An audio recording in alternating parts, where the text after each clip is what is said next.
Takes a lot out of you.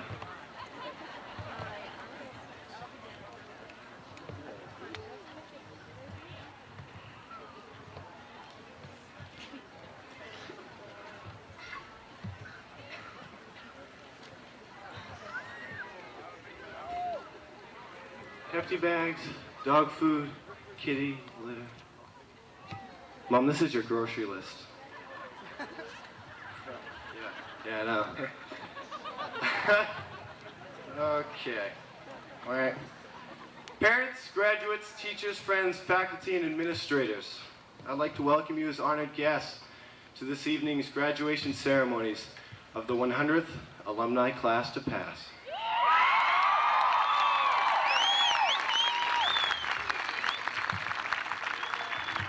We have certainly witnessed a rise in school and in city spirit these past few weeks. This being the 100th anniversary of the Bath High School Alumni Association, blue and white shipbuilder pride has begun shining through as it should always. This is also true of American spirit.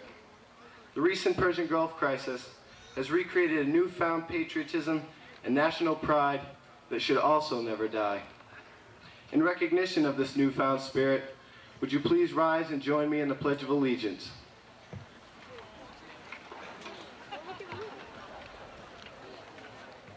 I pledge allegiance to the flag of the United States of America and to the republic for which it stands, one nation, under God, indivisible, with liberty and justice for all.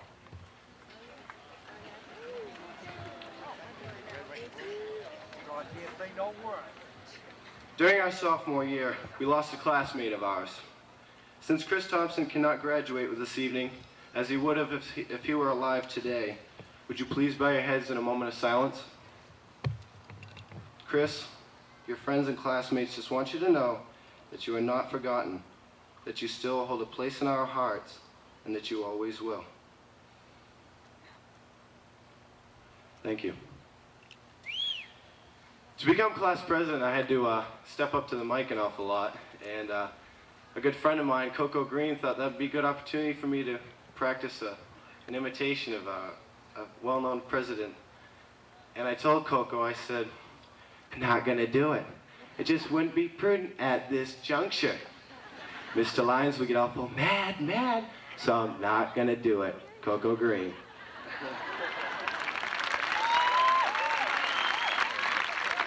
Speaking of microphones, I have one last message for my class. To become president of this class, I had to stand up to a microphone and make a small speech to my classmates. To address Morse High School about the recent Desert Storm conflict, again, I had to step up to the same microphone. To promote this evening's project graduation, I was called to step up to the microphone on a local radio station. Today, I am called upon one more time to step up to one of life's many forefronts. But it has taken an active word to bring me up to those microphones. Involvement. Involvement is the key to success today, people. It is the key to self-success, local community success, as well as global success. Recycling is a perfect example. If we all step up to the recycling microphone, we'll all be better off as human beings on Earth. You, my classmates, will succeed. I know that. You're from Morse High School. We represented a community of hard work and success. That's what being a shipbuilder is all about. To the class of 1991, I say step up to the mic. Believe in what you say, and say what you believe in. My dad always tells me, when the mind, the heart, and deep in your stomach line up, that's when you know you truly believe in something that is right for you. I have some great memories of my classmates, and I hope they have great memories of each other. Would you all please, both graduates and the audience, just take each other's hands and raise them up, please?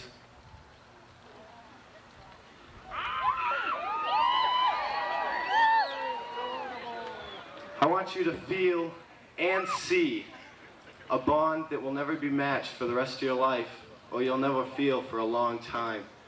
This is where you came from, class of 1991.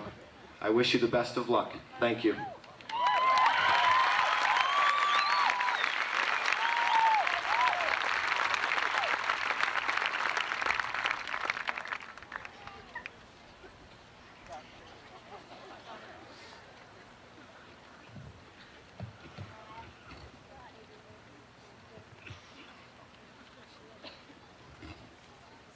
I was 6 years old when I fell in love for the first time. The object of my desires, of course, was a toy that belonged to my friend Ed True. It was a little battery-powered truck. I guess it was a tractor trailer about a foot long, and it had a bunch of little white buttons on the roof of the cab. If you pushed one of the buttons, the truck would go forward, and another would make it turn to the left, and so on. Every time we used to go to the True's house, I'd disappear upstairs and find that truck. I'd drive it all around Ed's room. My parents wouldn't see me for hours, except when I'd bring it downstairs and show it to them. This is what I want for Christmas, I'd say. This was in January. But by December, I still remembered, and I was still dropping subtle hints like, "Mom, are you gonna get me that truck for Christmas?" That year, I remember, we flew to Minnesota to celebrate the holiday at my aunt's house. I remember because I was worried that my parents wouldn't bring the truck on the plane if indeed they had bought it for me. But there was nothing to worry about. They brought the truck. And so that Christmas morning, I was just about the happiest kid in Minnesota. I made that truck go forwards and back, left and right. I made that thing walk and talk. I went through 2 sets of batteries. And by about 1 o'clock, I realized why I never saw Ed playing with his truck. I'd had it for 2 hours, and I was already sick of it. I hated that truck. I mean, all it did was move around a little bit, and it didn't even go that fast.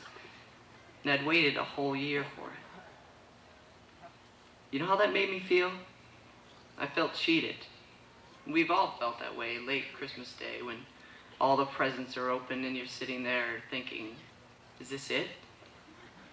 You feel all hollow, just like you feel an hour after you eat a big bag of jelly beans or a Twinkie.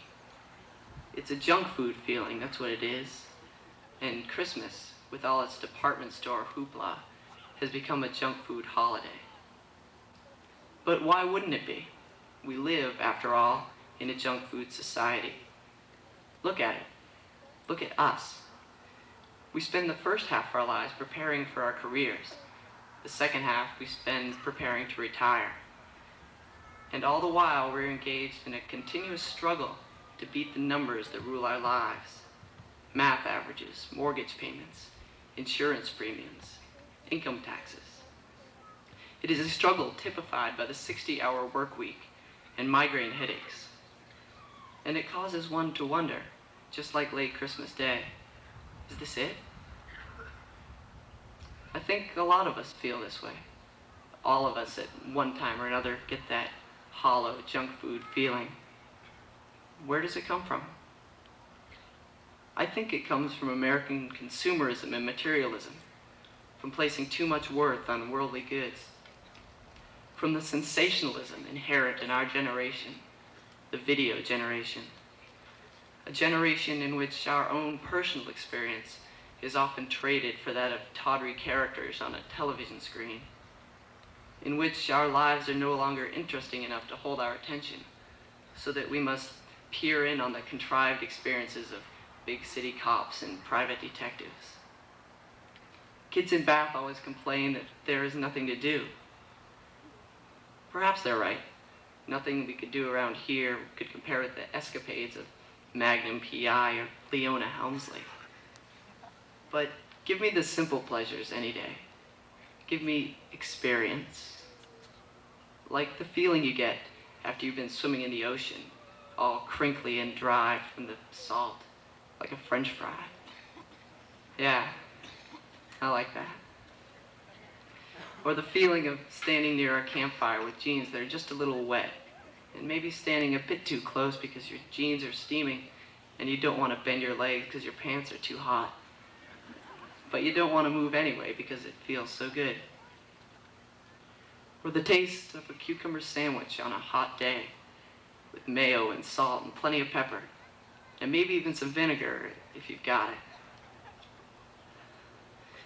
Or jumping into a mountain stream so cold it steals your breath away, and when you get out, your skin is tingling and cleaner than you've ever felt before. Or the taste of a hot dog at a Red Sox game, the glow of a bonfire on the beach at night, the smell of a late afternoon thunder shower, the feel of a perfect skipping stone in your hand. To me, that's what it's all about, escaping the junk food society. It's a search, if you will, a search for that one grandfather of all experiences, the real pot of gold at the end of the rainbow. It's a search that has no end, of course, but then again, that's what makes it so much fun.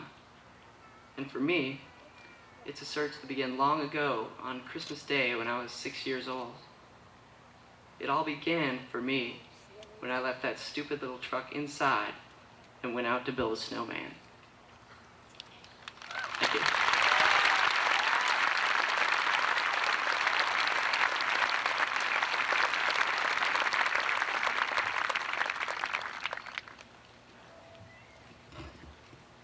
Let me begin by asking if I may take a quick head count. I'm not going to embarrass you. I'm not going to ask you to raise your hands. But just think about this for a second. How many of you eat dessert first? Seriously. Uh-oh. I thought so. Not enough of you. Tonight at dinner, or tomorrow if you've already had dinner today, I would like you to do just that. I'd like you to eat dessert first. Or at least try it before you touch anything else. Because you see, eating dessert first is important, and yet it's the last thing we'd ever think of doing. We go to school and study hard to get good grades, or we work 2 or 3 jobs trying to make some extra cash. Our hours are long, our play is almost non-existent. And yet somehow we are taught that life is supposed to be that way. If we work hard enough, then someday in the future, our time to play will come. For years, I've avoided eating dessert first like it was some kind of sin, only to realize what a mistake it was. I was always good at getting upset about not finishing a homework assignment in time. Don't get me wrong, hard work is a good thing, but we carry it too far most of the time. We are all working so hard to get somewhere, and we're not taking the time to stop and enjoy life along the way. I've learned that I need to strike a balance in my life. We all want to make progress in our lives, but progress that's comfortable with us. As a senior, I've done some different things trying to make amends. I took full vocational automotives, a class that wouldn't appear to have much to do with my future education. But it did. Automotives not only taught me practical knowledge about cars, but also something about people. I learned that everyone has valuable skills to offer. And more than that, it was time I had set aside every day to do something different, to use my hands for something other than holding a pencil. Next year, I'm going to continue to take my own advice. I'm taking the year off and going to Brazil. College can wait. Work can wait. Who knows if I'll even be around then?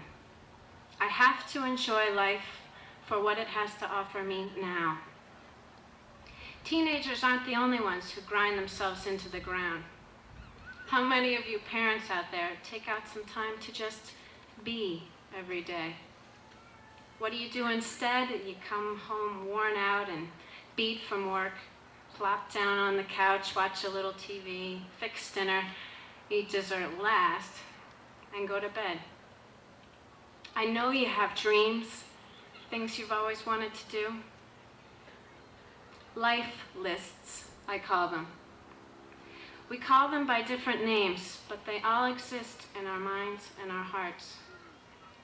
When are you ever going to fulfill them? How do you know you'll even be around tomorrow? You don't have to take off a year or even a week. How about a half an hour every afternoon for yourself, or 10 minutes at work to enjoy the people you work with?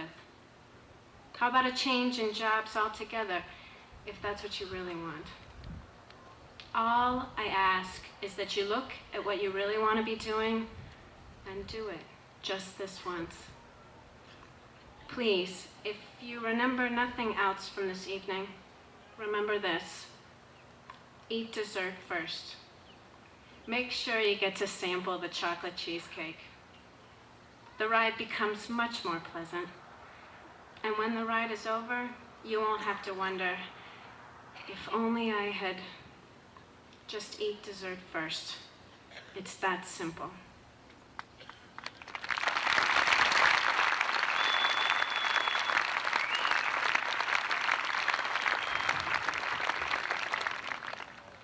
When I was younger, there were a lot of words and concepts I didn't know or understand. I remember when I was 7 or 8 years old, I didn't know what a homosexual was. The only thing I did know was that it was not a word you wanted to be called during recess time. Anyway, one day, my mother sat down with me, and she explained to me what being gay meant. She then proceeded to tell me that my cousin was a homosexual. I was embarrassed, confused, and most of all scared. I didn't know that people could be this way. It was different and abnormal from what I was accustomed to. And I knew from my past experiences on the playground that it was not accepted. After having this conversation, I decided that I wanted my cousin to change. And eventually, I decided he would change if we wanted him to. All I was concerned about was him changing, not for himself, but for me. As a society, we sometimes have the need to make people become more like ourselves. I used homosexuality as an example of this because it is unaccepted by the majority of our society today, and it is something we can all relate to in one way or another. But on a smaller scale, there are other reasons we behave this way. It may be that we want a person to dress the same as we do, or have the same manners. We want them to have the same amount of money, take the same amount of showers. We also want them to talk the same, or even be the same color as we are. We even do this to our partners, the persons we love. We want them to change, or in other words, be controlled by our wants and needs. We then end up feeling helpless when we cannot no longer change them, and end up pushing them further away. Soon, we will all be released from high school. We need to learn not to look at others to change, to meet our standards. We need to instead look at ourselves for that change. We need to learn understanding. Imagine the world as one large classroom, a classroom without windows, doors, or walls to separate people, or to lock people out, or even a room where we can lock ourselves in for protection. A classroom which contains everything and everyone. Imagine everyone as teachers who are no better or worse than ourselves, only different. And from these differences, we learn and we grow, and we learn to understand. If we do this, we are opening ourselves up to so many unique individuals, so many experiences, ideas, cultures, philosophies, experiences we could not know with the walls of our minds closed. And as we learn to adapt to the world, instead of constantly trying to adapt the world to ourselves, we will be much happier. As time went by, and I matured, I realized that my cousin was not going to change. and that I did not want him to. Because that is who he is. And who he is a person who has taught me strength and understanding. He is a beautiful person whom I feel privileged to know.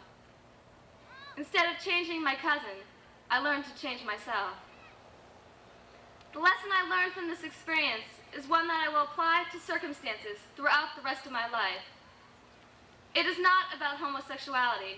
It is about who I am and who we are as people.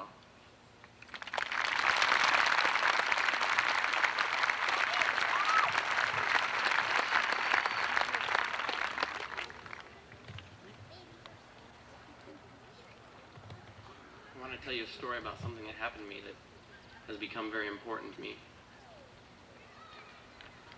Last fall, I knew where I was going.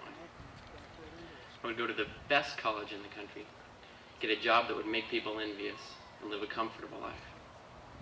It brought a wry smile to my face as I imagined how the colleges would fight over me.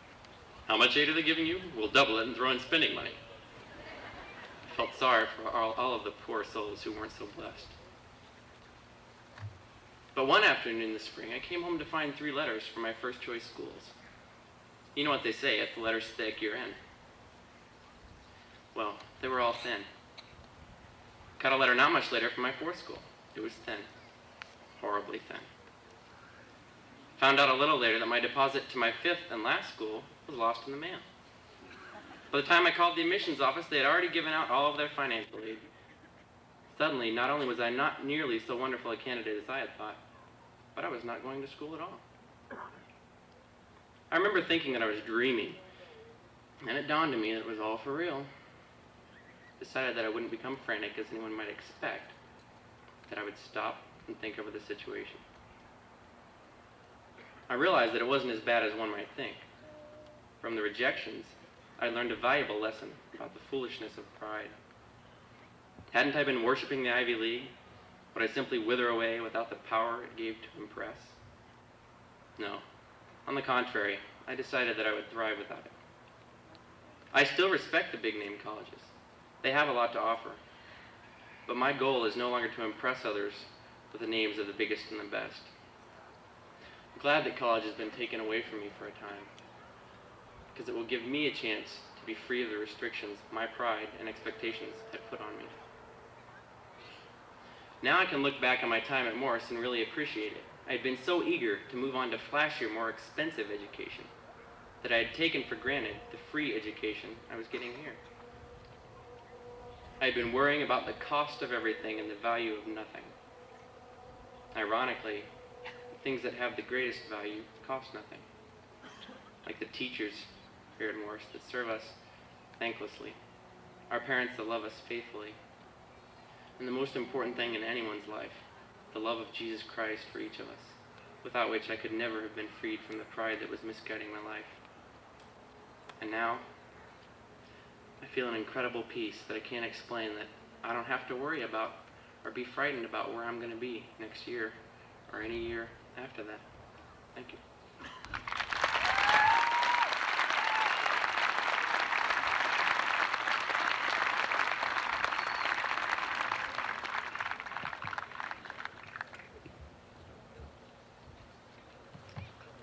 There are so many freedoms that I take for granted. I can live where I want because we are free to travel throughout our country as we would like. I can go to school and learn what I want and as much as I want because we have an excellent public school system and hundreds of colleges and universities. I can make a good living if I want to work hard because we have good working conditions and some of the highest salaries in the world. I have certain unalienable rights. The right to assure me life, liberty, and the pursuit of happiness, and I take it all for granted. Now you may notice that I am wearing red, black, and green in addition to my Morse blue. It stands for South Africa, a place where people don't have the choices and opportunities I have. I started wearing these colors over 2 years ago when a fellow student brought my attention to the situation in South Africa. The red symbolizes the blood, shed in the struggle for equality. The black is the people. its heritage and its customs. And the green is the land, robbed and controlled by a minority. Apartheid is a system of government which originated a racial segregation in South Africa. In it, the native black South Africans, who make up 80% of the population, are ruled by a white minority-controlled government. The blacks must live in government-controlled and owned townships and homelands. These townships originally constituted only 13% of South Africa's land, and it has decreased since then. So 80% of South Africa's people live in less than 13% of the land. The white minority government can declare states of emergencies when adults and children can be detained for unlimited time without being charged or tried. Over 10,000 native South Africans have been detained in this way. Education is controlled in segregated, yet obviously unequaled schooling, since the literacy rates among whites is 98%, but is less than 50% for black South Africans. I read a headline the other day, "Apartheid abolished." There have been big steps taken in this direction, but it is far from abolished. They have begun to release some of the state of emergency prisoners. They are working on separate but equal schooling. And just 2 days ago, they repealed the Race Registration Act in South Africa, but they have not gone far enough. The blacks in South Africa still cannot vote or be elected to office. Therefore, they have no say in the laws that govern them. We, as Americans, fought England to ensure that we had the rights enjoyed by other Englishmen. We take all these rights for granted. As the holders of freedom, we have the responsibility to continue the fight against apartheid and secure that freedom for others. Nelson Mandela, spokesman for the African National Congress, said, "Apartheid is not abolished until the principle of majority rule is fully applied." So what can we do? How can we fight apartheid? I think the start is in education. When I started writing this speech, I found I had a lot of feelings, but not enough information to back it. I wanted others to be aware of what was going on, but I didn't really know myself. Now, after my research, I think the key lies in continuing economic sanctions. The United States and other countries have used their financial power to hurt the South African economy since 1962. The recent South African reforms seem to be a result of this hurting economy. This leads to a tough question of political policy. Do we honor their requests and relax the sanctions, trusting them to continue down the road to equality? Or do we keep the sanctions intact, perhaps increasing them until a form of democracy exists? I think we must do the latter. We still have $3 billion worth of trade with South Africa annually, amounting to 10% of their import and export trade. We must step up sanctions until equality for all South Africans exists. I encourage us to contact our congressmen and let them know our position.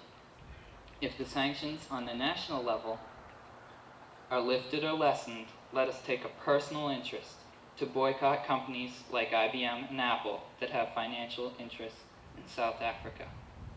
It is time we realize the freedom we take for granted and work to secure it for others.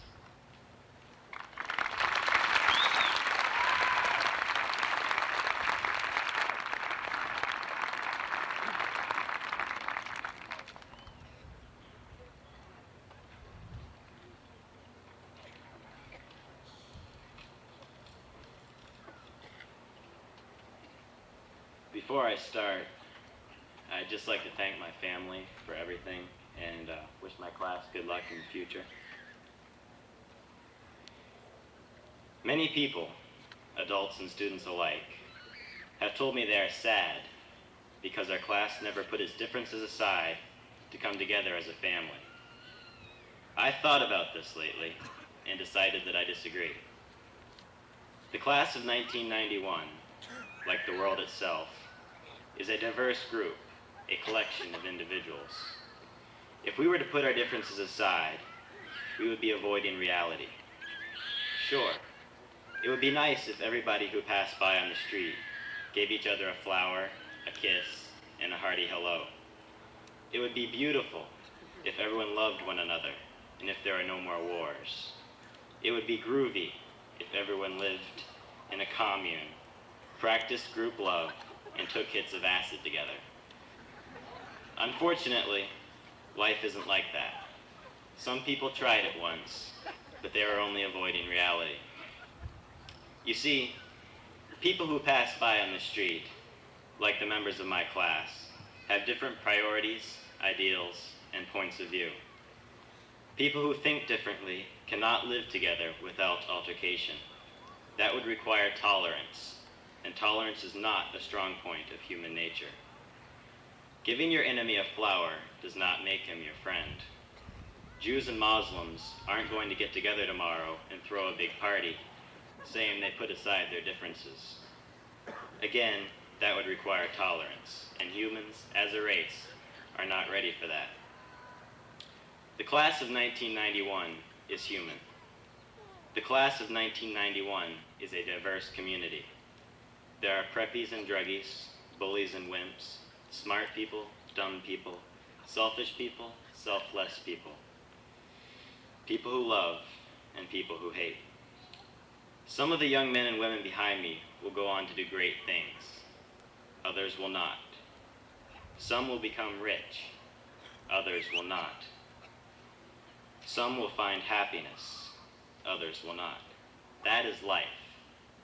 That is the way the world works. I have seen classes of the past put aside their differences. I have seen the group hugs, fake smiles, and beauty pageant waves. I have seen the rolling eyeballs and feigned sincerity.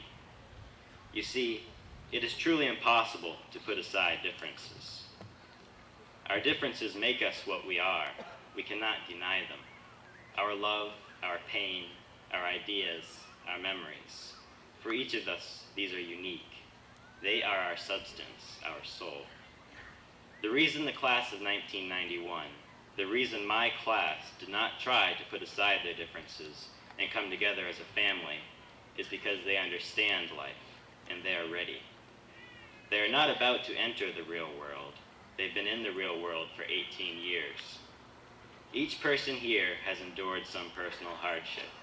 Each has overcome, survived, and that is why we are here today. We know the differences cannot just be cast aside. They must be confronted, dealt with, brought out into the open. We may not be the nicest or most outgoing class to ever graduate from Morse High School, but we might just be the most real. The class of 1991 is a collection of individuals, not a family, and that is the way it should be. Thank you.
I'm kind of glad they have the words here.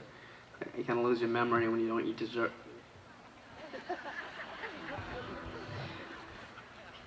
This is dedicated to the class of 91. I was going to sing the Zeppelin song, but I guess I better stick to what I'm going to do. I'll get yelled at.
together, we all share the same load.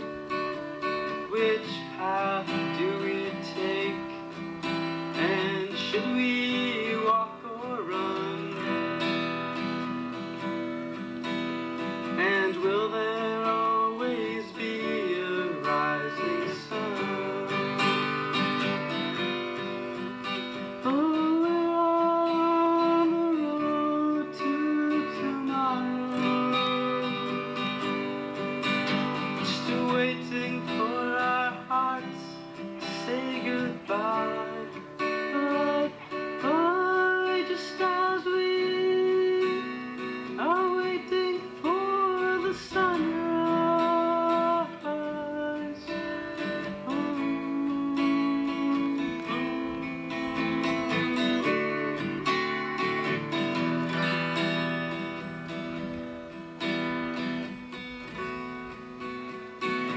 we all have dreams that keep us all alive. The mountains and the oceans and the stars up in the sky. We can climb and we can sail, and I know that we can fly. But to say hello, we all must say goodbye.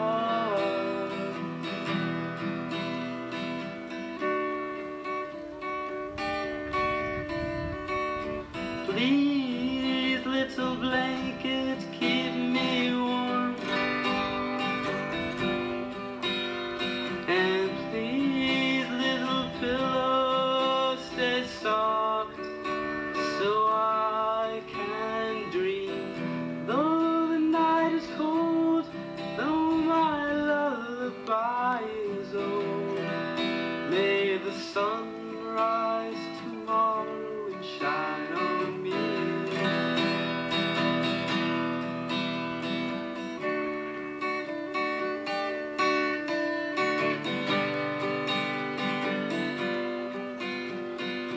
We're all on the road to tomorrow. We're just waiting for our hearts to say goodbye. But just as we are waiting for the sunrise,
Thank you.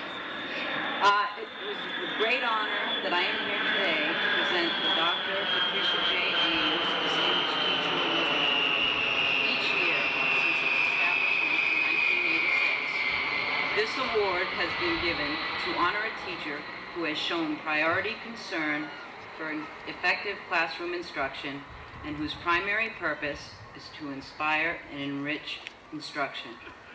The faculty nominates and then elects a faculty member they feel is representative of the following: to know, be knowledgeable yet open to new experiences and personal growth; to care for individual students, for Morse High School, and for events in the larger world; to act from conviction, from independence of thought, and in a professional manner.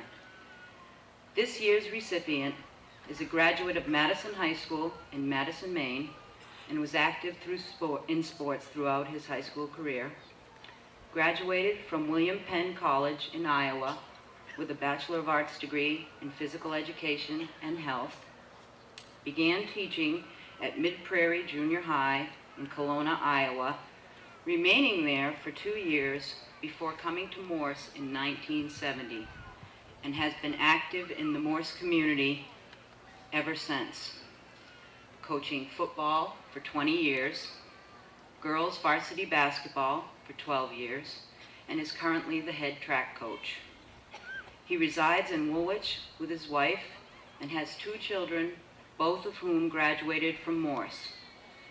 This year's recipient, according to his friend, Fred Sprague, has been outstanding in his field in high school, and outstanding in his field in college, and outstanding in his field teaching, because that's where he likes to be, outstanding in the field. And now, with much enthusiasm, I present to you the 1991 Dr. Patricia J. Ames Distinguished Teacher Award recipient, Mr. Ed Gray.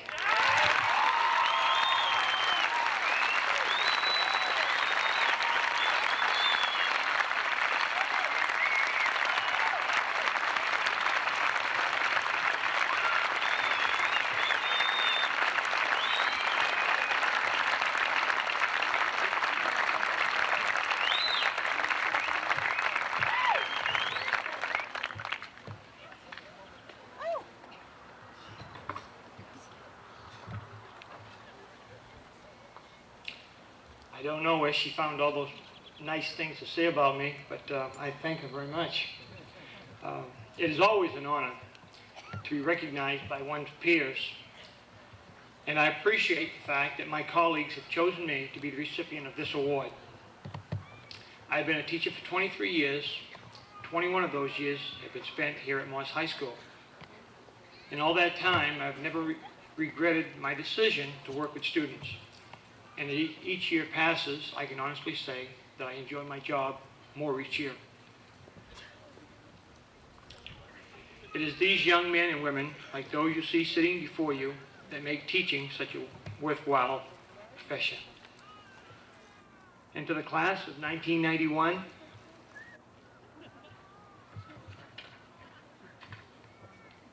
if I can leave something with you that has been very close to me over the years, it would be this. It's a piece of literature that was found in Old St. Paul's Church, Baltimore, dated 1692, almost 300 years ago. It was entitled Desiderato, and it goes something like this. Go placidly amid the noise and haste, and remember what peace there may be in silence. As far as possible, without surrender, be on good terms with all persons. Speak your truth quietly and clearly, and listen to others. Even the dull and ignorant, they too have their story. Avoid loud and aggressive persons. They are vexations to the spirit. If you compare yourself with others, you may become vain and bitter, for always there will be greater and lesser persons than yourself. Enjoy your achievements as well as your plans. Keep interested in your own career, however humble. It is a real possession in the changing fortunes of time. Exercise caution in your business affairs, for the world is full of trickery. But let not this blind you for what virtue there is. Many persons strive for high ideals, and everywhere life is full of heroism. Be yourself. Especially, do not feign affection. Neither be cynical about love, for in the face of all artistry and disenchantment, it is perennial as the grass. Take kindly the counsel of the years, gracefully surrendering those things of youth. Nurture strength of spirit to shield you in sudden misfortune, but do not distress yourself with imaginings Many fears are born of fatigue and loneliness. Beyond a wholesome discipline, be gentle with yourself. You are a child of the universe, no less than the trees and the stars. You have a right to be here. And whether or not it is clear to you, no doubt the universe is unfolding as it should. Therefore, be at peace with God, whatever you conceive him to be. And whatever your labors and aspirations, in the noisy confusion of life, keep peace with your soul. With all its sham, drudgery, and broken dreams, it is still a beautiful world. Be careful, strive to be happy. Thank you very much.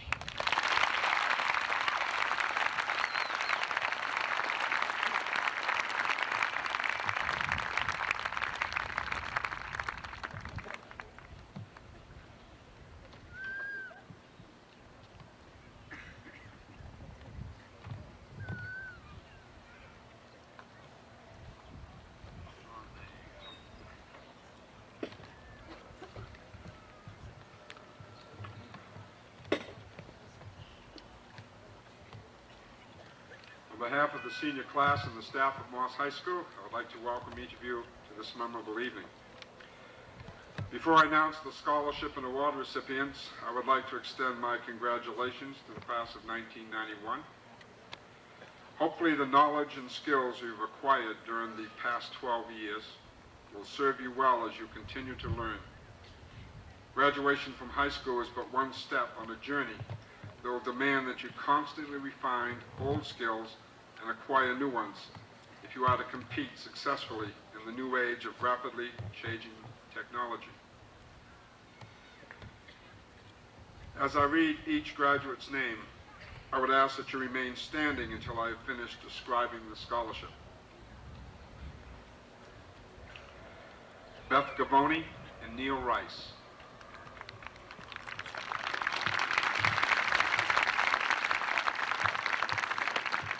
The Bath High School Alumni Association Prize, awarded to the graduating boy and girl who have attained the highest scholastic average in English over a 4-year period.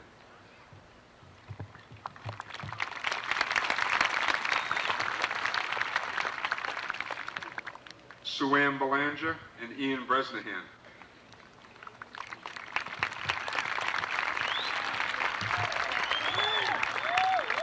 The West Bath School Scholarships, awarded to 2 seniors who are residents of the town of West Bath and attended the West Bath School.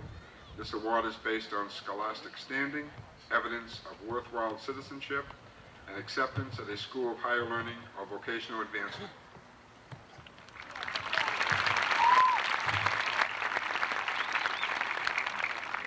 Christine Sanborn and T.J. Maines.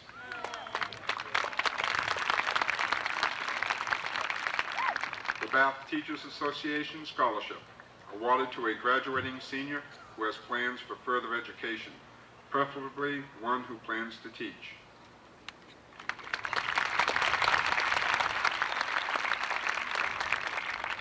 Heidi Smith and Barrett Stetson.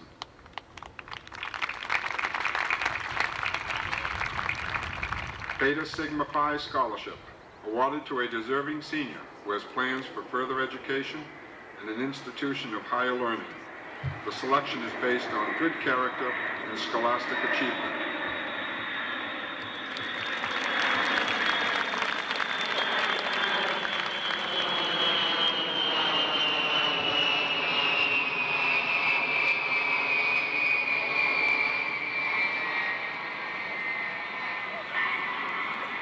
Benjamin Coons.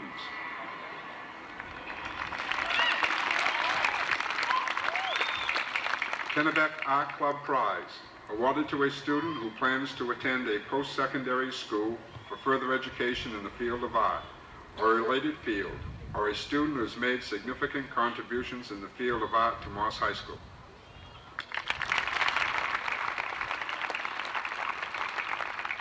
Beth Gavoni. The John Carey Scholarship, awarded to a graduating senior from Morse High School who intends to go into government service and/or major in political science at a 4-year post-secondary institution. This award is based on scholastic achievement, service to school and community, and an expressed interest in others.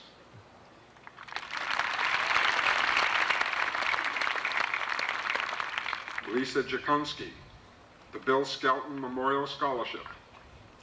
This award is presented by John Skelton in memory of his late father, Bill Skelton, a devoted citizen of Bath. It is awarded annually to a graduate of Morse High School who intends to pursue an education in the fields of forestry, agriculture, earth or marine sciences, or ecological environmental studies.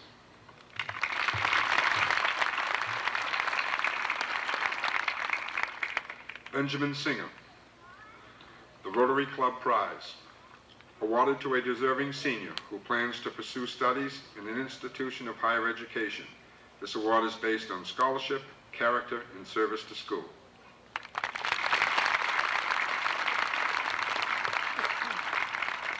Thomas Reno, the Richard H. Weston Memorial Award, awarded to a senior based on the recipient's total contribution to the Bath Regional Vocational Center, including such things as achievement, overall involvement, and good-natured enthusiasm.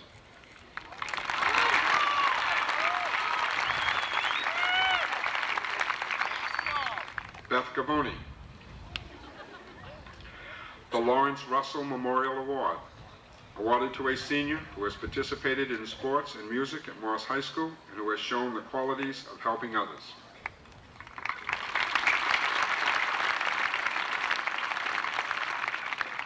David Cameron, Sarah Cushman, and Heidi Mitchell. The Rotary Vocational Toolship, awarded to the outstanding student from each T&I area of the Bath Regional Vocational Center.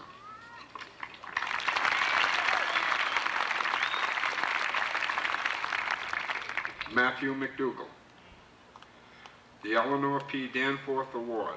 This award is presented to a graduating senior from Morse High School who has shown significant growth in the areas of citizenship, achievement, cooperation, and respect for others.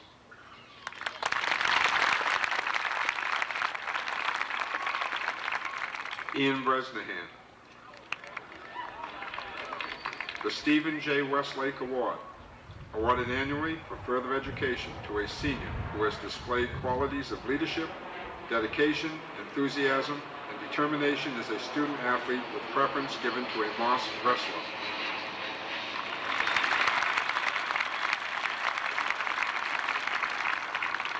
Megan McCourt, the First Federal Savings Institution Prize, awarded to the Morse High School student showing all-around proficiency in the business education course.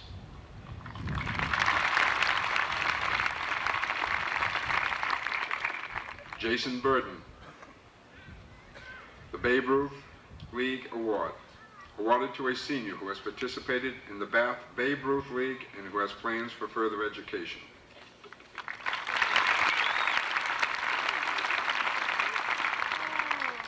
Jason Burden, Elizabeth Oliver.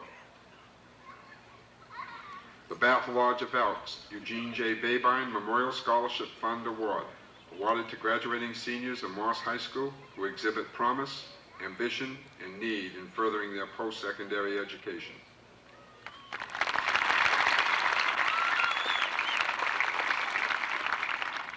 Julie Larrabee, Neil Rice. The Goodwill Club Scholarship, awarded to a senior who is deserving and who plans to further his or her education at a four-year institution of higher learning.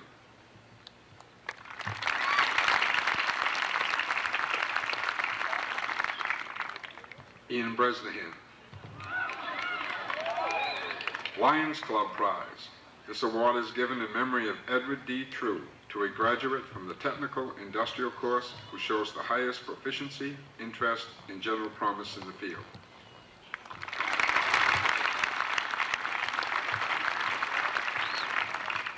Michelle Lewis, James B. Young Jr. Memorial Scholarship, awarded to a graduating senior who plans on further education and who has participated in the Morse High School Band, with preference being given to one who plans on continued studies in music. The recipient should be a good school citizen who has shown evidence of enthusiasm for learning.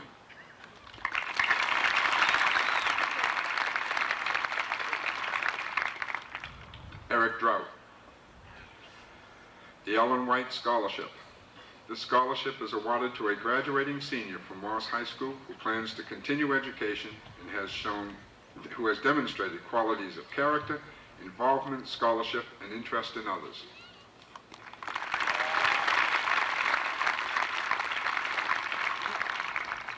Scott Thayer, Dean Lobdell, Veronica Stimson, David Cameron, and Ian Bresnahan.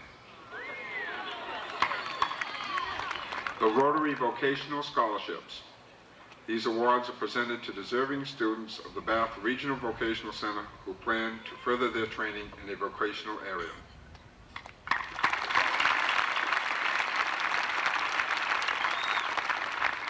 Benjamin Singer. The Bessie F. Singer Memorial Scholarship, awarded to a senior who plans to continue studies in an institution of higher learning in the field of education. His selection is based on good character, courage, and scholastic achievement.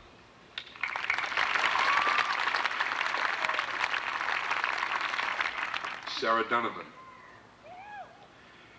The Elizabeth R. Moses Prize, awarded to a deserving member of the graduating class who is planning to pursue studies in an institution of higher learning.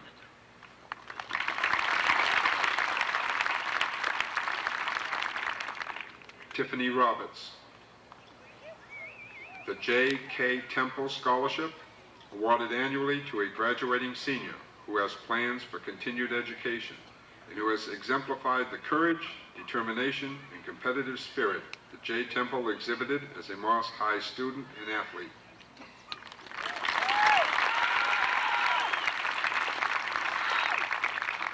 Scott Bodine.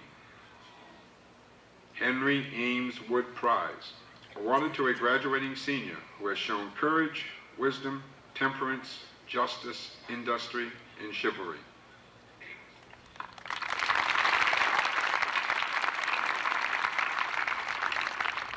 Bethany Martin. The Josephine Hooker Shane Scholarship, given in memory of Josephine Hooker Shane, who was deeply devoted to Georgetown and its people, and in recognition and honor of the educational values to which Josephine Hooker Shane dedicated her life, it's my privilege and pleasure to present the Georgetown Working League Josephine Hooker Shane Scholarship.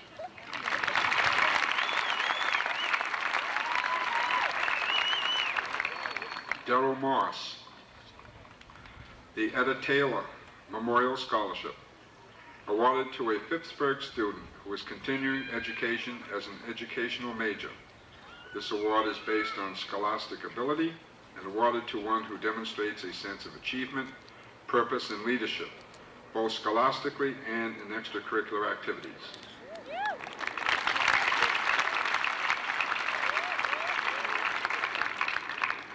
David Terrio. Pittsburgh PTC Prize. This award is presented to the best all-around student from the town of Pittsburgh.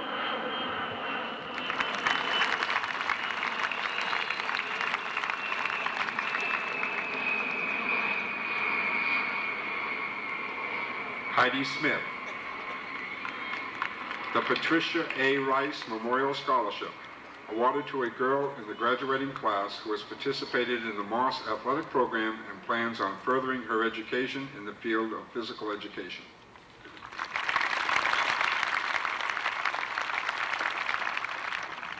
Eric Drought. The Brian J. Sutherland Memorial Scholarship Fund, awarded to a graduating senior from Morse who plans on attending a post-secondary school to pursue engineering as a profession.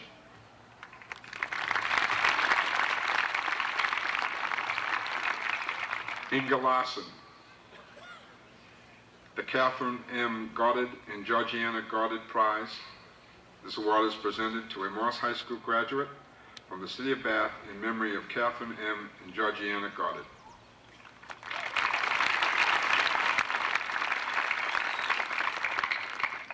Sarah Cushman, Alpha Bishop. The Warwich PTC Prize, awarded to two students from the town of Warwich, chosen for leadership, dependability, service, and extracurricular work.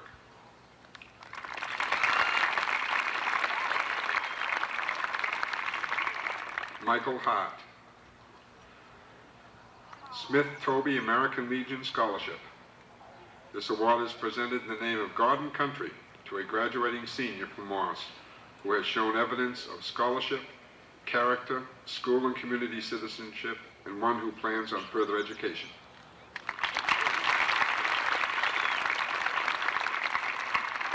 David Cameron.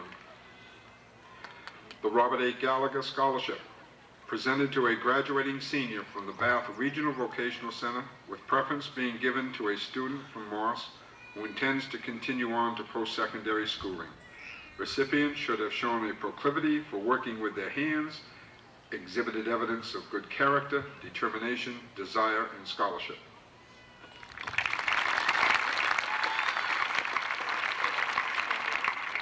Alpha Bishop. Ada Chapter Delta Kappa Gamma Society Scholarship.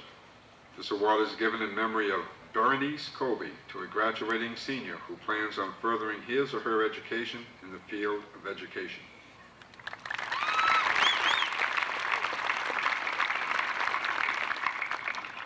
Brian Collin. The Ralph P. Mank Award. This award is presented to an outstanding student from the Trade and Industrial Department of the Bath Regional Vocational Center in memory of the late Ralph P. Mank.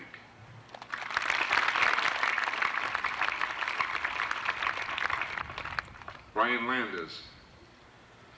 The Douglas M. Dodge Football Award, presented to a graduating senior from Morse who has participated in the Morse High School football program and who exemplifies the courage, enthusiasm, and pride that Douglas Dodge characterized as a Morse High School football player.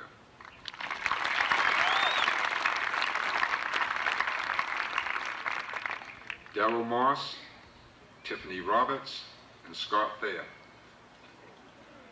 The Pittsburgh Parent-Teacher Association Scholarship, awarded to seniors from Pittsburgh on the basis of need, academic achievement, and who plan on further education in a 2- or 4-year program.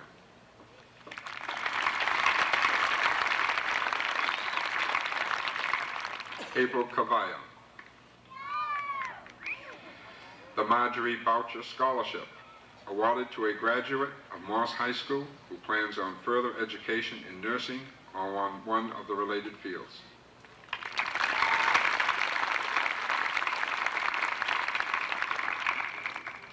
Thomas Topman.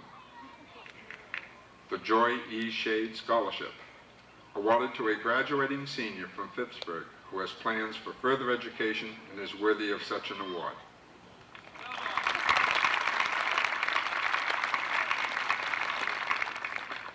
Lucy Stinson. The Town of Rouseck Scholarship, awarded to graduating senior from the Town of Rouseck who plans to further their education in any institution of higher learning on the basis of academic effort, motivation, and need.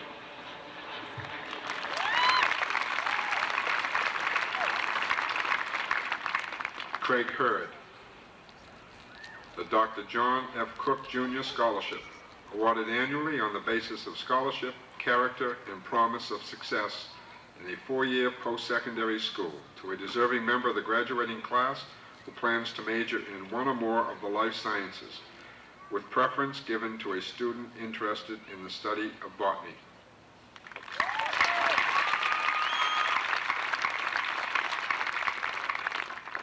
Jennifer Buck. Bath Brunswick branch of the American Association of University Women Award, awarded to a graduating girl who plans to attend a 4-year college or university in September.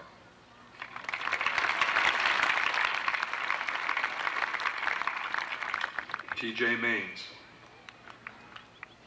The Wendy Pooler Memorial Scholarship, given in memory of Wendy A. Pooler, a Morse High School athlete, scholar, to a graduating senior who exhibits the qualities of courage, strength, leadership, and perseverance, and who plans on furthering his or her education.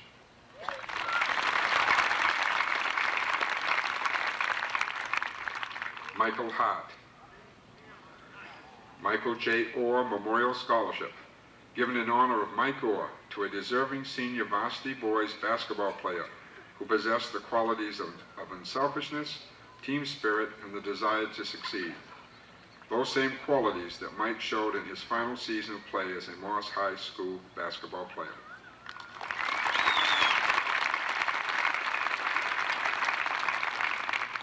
Joshua Howell, Harlan S. Wright Memorial Scholarship, awarded to a senior from Warwick who has attended the Warwick School and plans on further education in an institution of higher learning.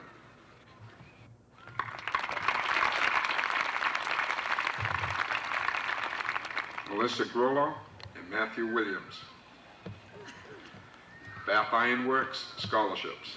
These awards are presented by Bath Iron Works to two graduating seniors of Morse High School who plan to further their education in institutions of higher learning. One to a student who plans to attend a vocational school, and one to a student who plans to attend a four-year college.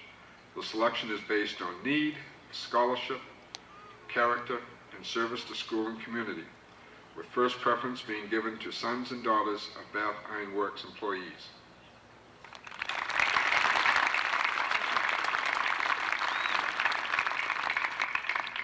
Jennifer Buck, Benjamin Coombs, Aaron Davis, Michael Hart, Jonna Glazier, Todd McKellar, Derek Rice, and Brian Bletham.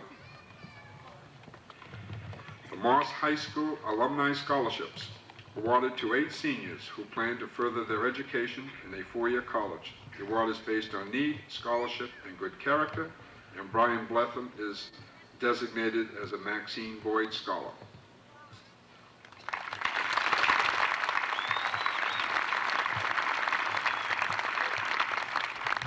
Jerry Dolphin. The Sam Prowler Memorial Scholarship, awarded on an annual basis to a senior who plans to continue studies in an accredited four-year college in the field of business. The scholarship is given in memory of Sam Prowler, a prominent Bath businessman who epitomized the American dream, in hopes that it will help another obtain that dream.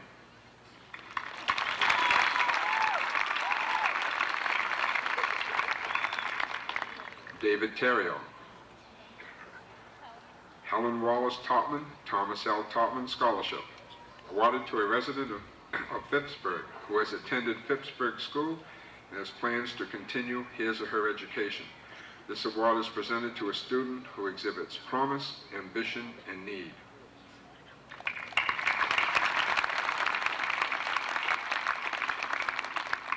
Scott Thayer.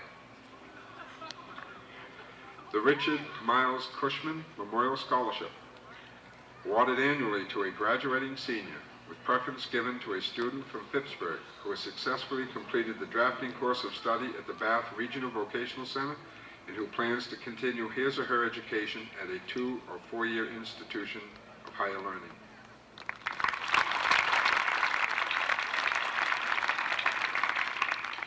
Derek Rice. The Solar Lodge No. 14 Masonic Scholarship. This scholarship shall be awarded to a deserving student who exhibits leadership, maintains an above-average academic record, participates in extracurricular activities, and is one of good moral character.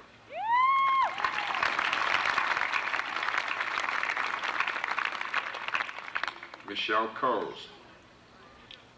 The Dr. Adreni and Mrs. Edna M. Stott Scholarship, awarded to a graduating senior who plans to continue his or her education at a 2- or 4-year college.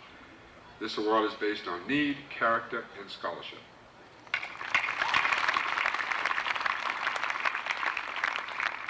Kelly Shaw. The Dr. Edward L. Kinder Jr. Memorial Scholarship, awarded to a graduating senior planning to enter a 4-year college program who has displayed academic ambition, leadership skills, good citizenship, and need. This money is given by the family of Dr. Kinder.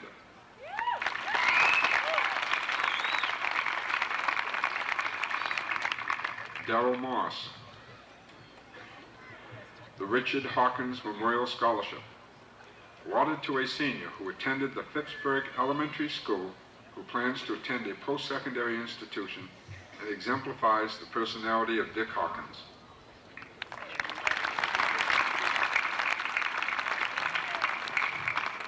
Amos Wright. The Alex Strozier Memorial Award. The scholarship is awarded to a Morse High School senior who plans on pursuing a career in education, preferably one who plans to major in math and is an athlete. The student should possess the qualities of a sense of humor, a love for life, and a sense of caring for others.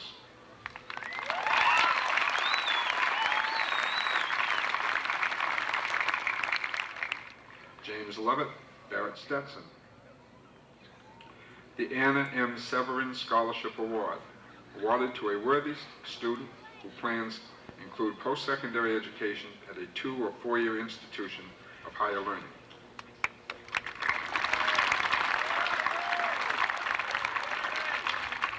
Kathleen Finn.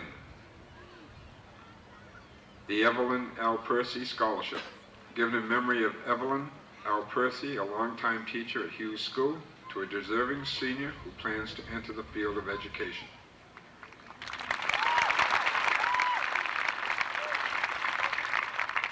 Abigail Wyman. The P. Edward DeBerry Scholarship, given in honor of Helen K. DeBerry, to a graduating senior who plans to attend a post-secondary institution. This person must be a resident of Phippsburg and seems most likely to promote world peace and social justice.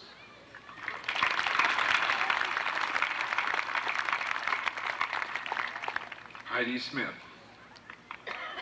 The Granville and Berenice Colby Scholarship, given to a graduating senior who plans to continue his or her education in the field of education.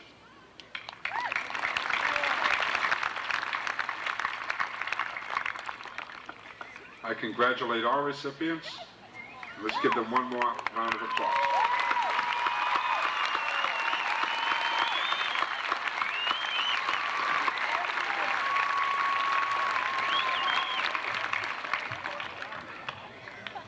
A few reminders before we conclude with the awarding of diplomas, which is the main reason we are here. 5 minutes after the ceremony, the seniors will give you their diplomas. Make sure they give them to you, else they'll lose them for sure. And you give them a hug and a kiss, and they're off on the yellow school buses for the last time, and they're going to Booth Bay.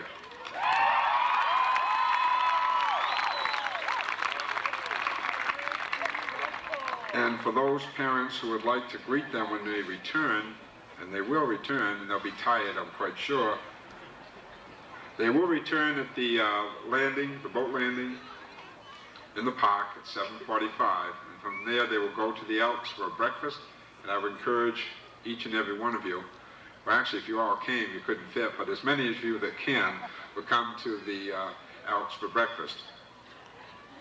Before I introduce the people who will be awarding the diplomas, I think we have,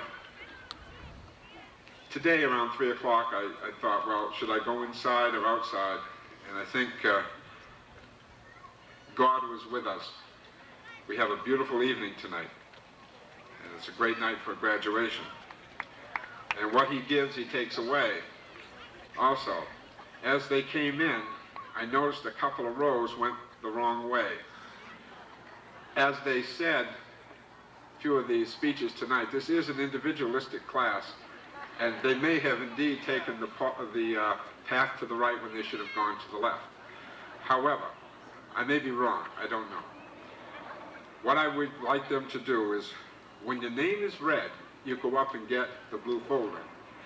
And we'll pray to God that your name is in there. If it's someone else's, don't panic. It's a classmate. You can exchange gifts afterwards, okay?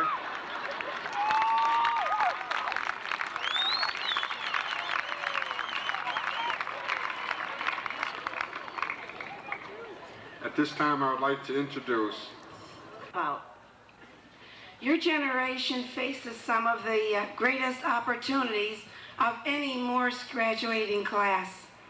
Robert Kennedy once said that the future is not for those who are content with the way the world is today, but rather what you need to do is to combine it with passion and courage and a commitment to all the ideals and opportunities that await you. You each have different pathways you're going to take, and you have different destinations and different goals. But with all of your creative abilities, you have the power to make all of your wishes come true. You just have to believe in yourself. I will be watching you with high expectation, and everyone here applauds you for your wonderful accomplishments. Good luck.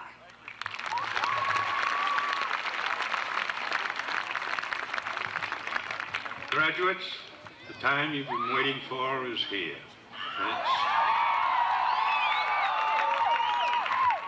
And it's certainly not to listen to me speak. So congratulations, good luck. Let's hand out the diplomas.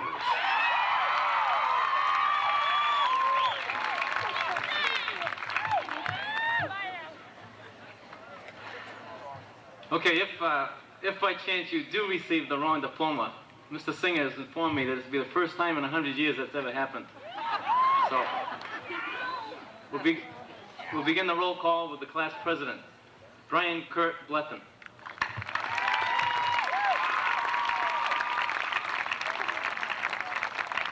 Michael Joseph Hart.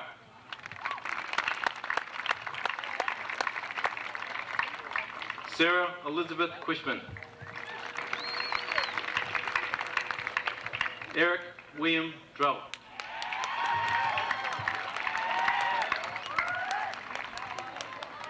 Adela Alina Paz.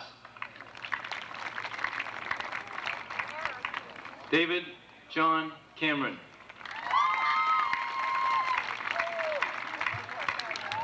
Melissa Marie Grollo. Joshua David Howell. Erica Jane Dowell. Neil Allen Rice. Alina Maria Grignon. Donald Paul Freeman.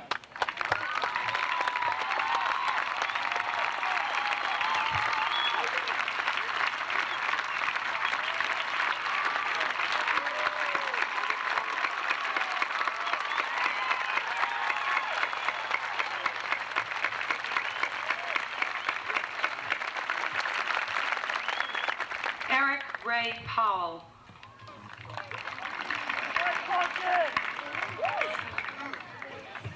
Hannah D.L. Carr.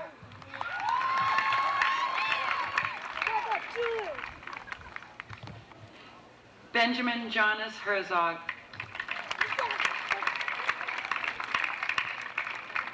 Jennifer Lee Buck.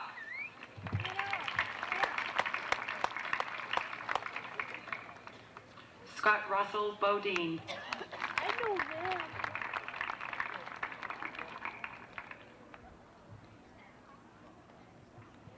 Tina Johanna Marakinen.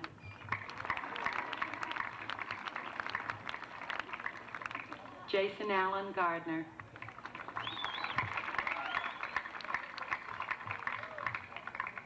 Judith Catherine Brewer.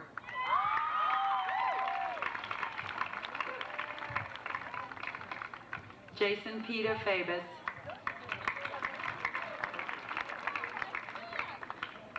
Angela Marie Black.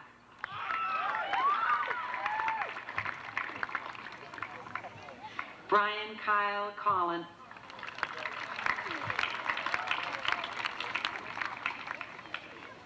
Alpha Arlene Bishop.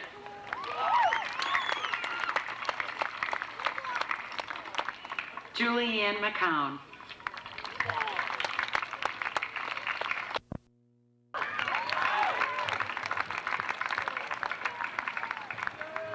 Jennifer Lorene Forbes. Preston Aaron Collins.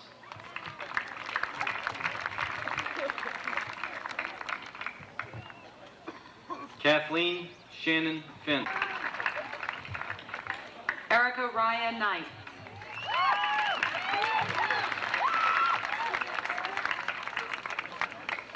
Stephen James Kaler.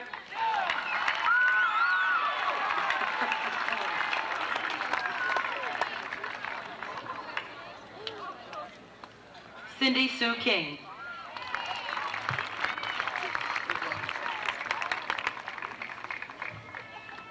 Haladera Hammond.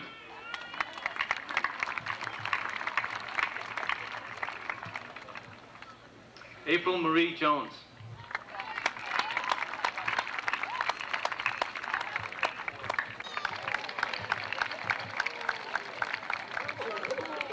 Thomas James Maines.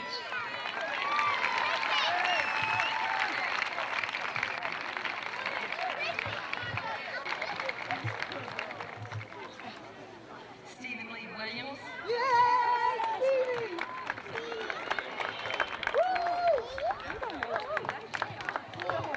Alta Salida Milstead.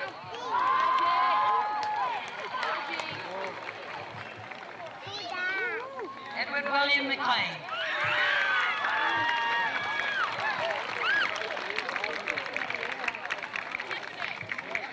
Megan Jessica McCoy.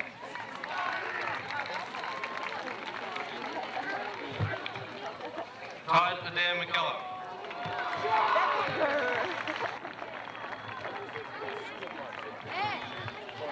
Bethany Lisa Martin.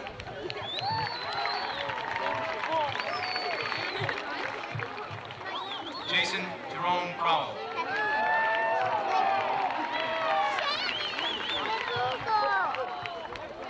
Denise Joy Lexi.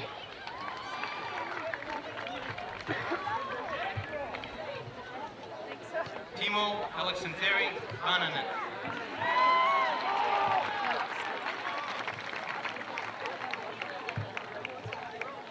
Michelle Martha Lewis.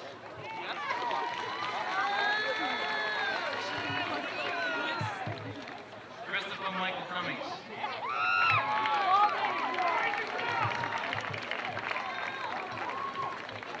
Rochelle Leanne.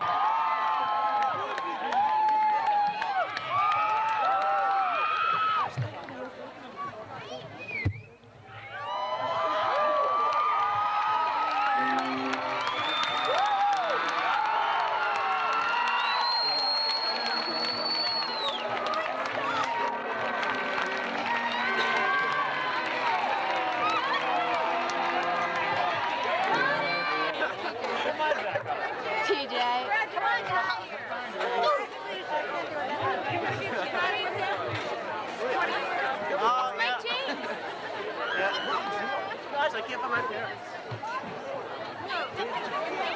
Jimmy! Okay. Jerry!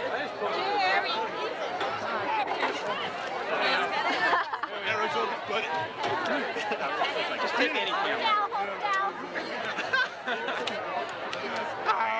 Is that enough? Alright, we got this. Guy, take it on. Alright. See ya. Me and Colin come down. Good luck, guys. Good luck. Alright. Thanks a lot. Huh? Over, huh? Yeah. Oh, yeah. She's just having to start blowing, I guess. When do they give these back? I like the time. Hey, Mike! Gyps, I got you. I got gyps. Hey, Mom! This is pretty cool. Pretty wild. Are you going to See what happens.